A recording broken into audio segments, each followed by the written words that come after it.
Salut, c'est Malik, bienvenue dans cette nouvelle vidéo. J'espère que ça bouge pas trop. Alors aujourd'hui on va parler un peu de référencement. Si vous avez un site de VTC et que vous ne trouvez pas de clients, c'est que vous êtes mal référencé.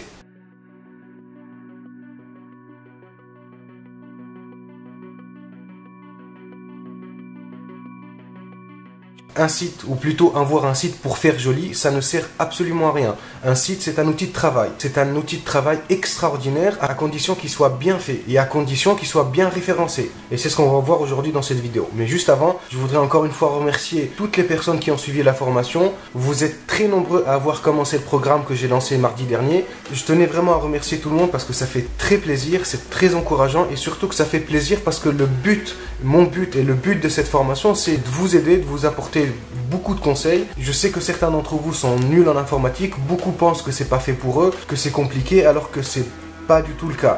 J'ai fait en sorte que le contenu de la formation soit simple à comprendre et facile à appliquer. Si vous avez un site et que vous avez du mal à trouver des clients, ou même si vous n'avez pas de site et que vous en avez marre de travailler avec les applications, la formation, je l'ai vraiment pensée comme une sorte de raccourci pour vous aider à atteindre un objectif ou d'atteindre votre objectif assez rapidement, sans tâtonner et chercher un peu partout des solutions par-ci par-là. Je vous donne des techniques qui sont basées sur mon expérience et des tests que j'ai fait ou des tests que j'ai pu faire avec mes clients. Je sais que certains ne sont pas de mon avis, mais moi je suis convaincu qu'on n'a plus besoin des applications. Bon, il faut dire la vérité, ils ont ouvert la route, ils ont ouvert le chemin.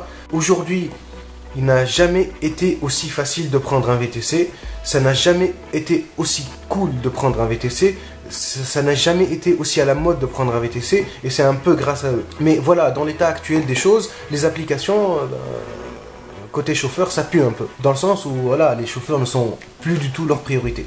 Enfin, bref. Si vous avez démarré la formation, mettez-vous au travail parce que les conseils que vous avez dedans et les conseils que je fournis, vous ne les trouverez nulle part ailleurs.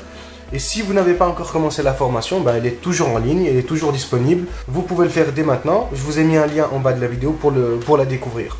Bon, j'arrête de parler de la formation, je voulais simplement remercier tous les gens qui m'ont fait confiance.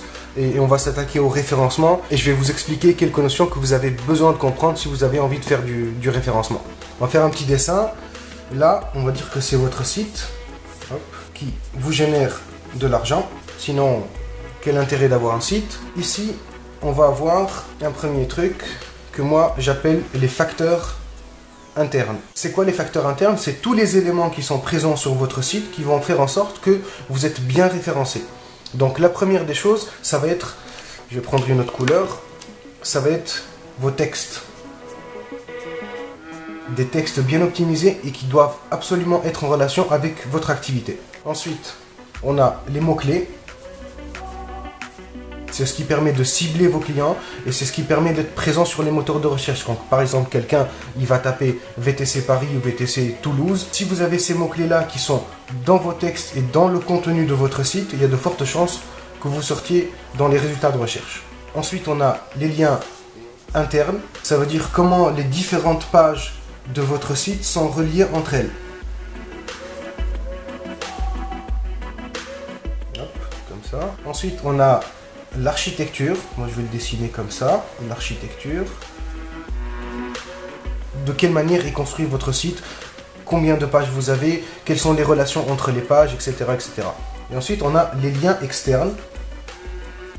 C'est les liens que vous avez ici dans votre contenu et qui pointent vers d'autres sites. Si vous êtes VTC sur Marseille, déjà c'est bien d'avoir dans le contenu, dans les textes, des mots-clés en relation avec votre activité, en relation avec Marseille, les villes aux alentours, mais c'est aussi bien d'avoir des liens qui seront là dans vos textes et qui vont pointer vers par exemple, vers le site de la mairie de Marseille ou vers un autre site qui parle de transport sur Marseille ou vers l'office du tourisme de Marseille par exemple. C'est une technique toute bête qui permet de contextualiser votre contenu et ça permet au moteur de recherche ou plutôt au robot de moteur de recherche de comprendre de quoi parle votre site. Ici, on avait dit que c'était les facteurs internes. On va dessiner un autre carré ici. Là, ça va être ce que j'appelle moi les facteurs externes. Et les facteurs externes, on va les représenter comme ça. Hop. Les facteurs externes, c'est tout simplement comment est perçu votre site de l'extérieur. Là, on a vu les facteurs internes, c'est tous les éléments que vous allez pouvoir vous modifier sur votre site. Les facteurs externes ici, c'est des éléments que vous ne pouvez pas modifier ici directement sur votre site, mais c'est des éléments que vous pouvez manipuler. On va voir quelques exemples ensemble, comme le sitemap. Le sitemap, c'est un fichier qu'on fournit au moteur de recherche et qui permet de comprendre facilement l'architecture de votre site. Ça permet aux robots des moteurs de recherche que quand ils passent sur votre site, ils ont accès directement à cette architecture et ils comprennent tout de suite comment est construit votre site. Un autre exemple, ça va être la vitesse de chargement de votre site.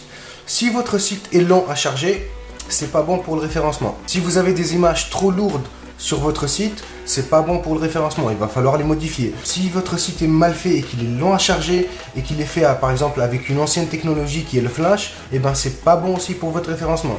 Je vous mettrai ici un lien vers un article que j'ai écrit il n'y a pas très longtemps où je parle de vitesse de chargement et vous trouverez des outils qui permettent de détecter quels sont les éléments qui ralentissent la vitesse de chargement de votre site. Ensuite, on a un autre paramètre qui est très important, c'est l'âge de votre nom de domaine.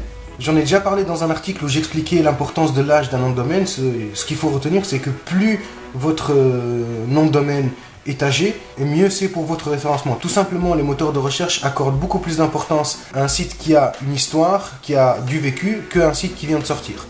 Ensuite, vous avez un autre paramètre qui est en relation avec le nom de domaine, qui est tout simplement la relation et la cohérence avec votre nom de domaine. Si vous êtes VTC et que vous avez un nom de domaine qui est clairefoutierlafraise.com, ça n'a aucune cohérence et ça n'a aucune relation avec votre activité. Donc ça aussi, c'est pas bon pour le référencement. Maintenant, ce qui est important à retenir dans ce dessin, c'est que ces trois éléments-là sont reliés entre eux et ils forment un écosystème, dans le sens où celui-là est en relation avec celui-là, celui-là est en relation avec celui-là et celui-là il est en relation avec celui-là. Ça veut dire que vous ne pouvez pas vous concentrer sur les textes de votre site sans vous occuper de votre sitemap. Comme vous ne pouvez pas vous occuper des textes de votre site sans vous occuper des mots-clés. Vous ne pouvez pas vous concentrer sur l'architecture de votre site sans faire attention à la vitesse de chargement de votre site. Vous ne pouvez pas mettre plein de liens interne, ce qu'on appelle un maillage interne, sans mettre de lien vers l'extérieur. Donc vous voyez, tous ces éléments-là sont reliés entre eux. Vous ne pouvez pas vous concentrer sur un seul élément et négliger tous les autres. Ce qu'on va faire, c'est qu'on va voir comment ramener du trafic sur votre site. On a deux options. La première, ça va être le gratuit. Je vais mettre comme ça, hop, et ça c'est payant. Votre site est là. Ça, c'est votre site dont le seul objectif, c'est de dégager de l'argent. D'ailleurs, c'est simple. Si votre site vous coûte de l'argent au lieu de vous en rapporter, c'est qu'il y a un problème. Et le problème vient probablement du référencement. Ça, c'est toutes les visites. Hop. Plein de prospects qui arrivent sur votre site. On va commencer par le gratuit. On a les inscriptions sur les annuaires. Ça peut être des annuaires spécialisés dans le transport, ça peut être des annuaires généralistes, ça dépend de votre secteur d'activité, de votre zone géographique, ça dépend de plein de paramètres. Ensuite, vous avez les forums que la majorité de chauffeurs négligent alors qu'ils sont très importants. Ils sont très importants pour amener des visites, mais surtout ils sont très importants pour le référencement et dans les facteurs externes. Et là, j'ai oublié d'en parler, ça va être les liens vers votre site. Plus vous avez de liens qui pointent vers votre site, et mieux c'est pour votre référencement. Et les forums contribuent à améliorer ce facteur externe. Les forums et les annuaires contribuent à améliorer ce facteur externe. Ensuite, on a les partenariats. Hop, partenariat, hop. On va le présenter comme ça. Ça va être les échanges que vous allez avoir avec d'autres entreprises, avec d'autres sites ou tout simplement avec vos partenaires. Et ça, c'est primordial parce que d'une part, ça vous ramène des visites et d'autre part, ça améliore ce facteur extérieur dans le sens où vous faites comprendre au moteur de recherche qu'on parle de vous sur d'autres sites. Donc clairement, vous êtes important et il va faire en sorte de vous remonter dans les résultats de recherche. Donc là, on a vu la partie gratuite et là, on va voir la partie payante. Ça va être tout simplement la publicité, AdWords, Facebook, ça s'appelle Facebook Ads. On peut aussi utiliser l'achat d'espace publicitaire. Ça veut dire payer pour être présent sur un site qui est beaucoup plus important que vous, qui a plus de visiteurs, qui a plus de trafic. Le Bon Coin, par exemple, propose ce genre de prestation. Il propose de l'achat d'espace publicitaire.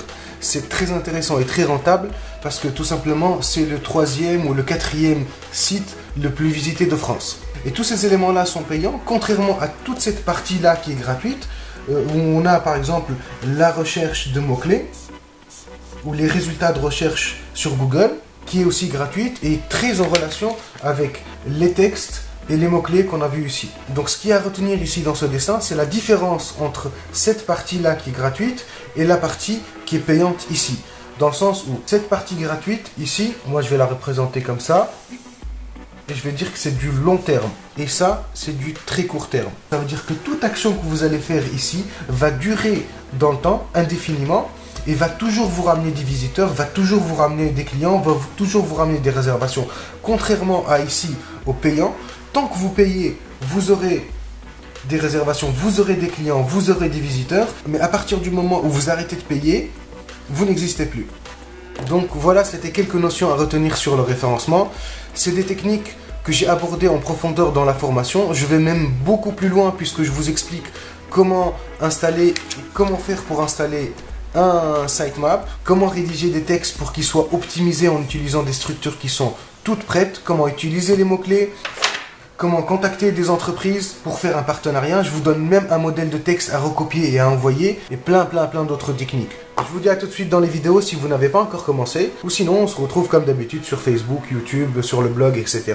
Bonne journée, bonne soirée. Je ne sais pas à quelle heure vous regardez cette vidéo. Salut!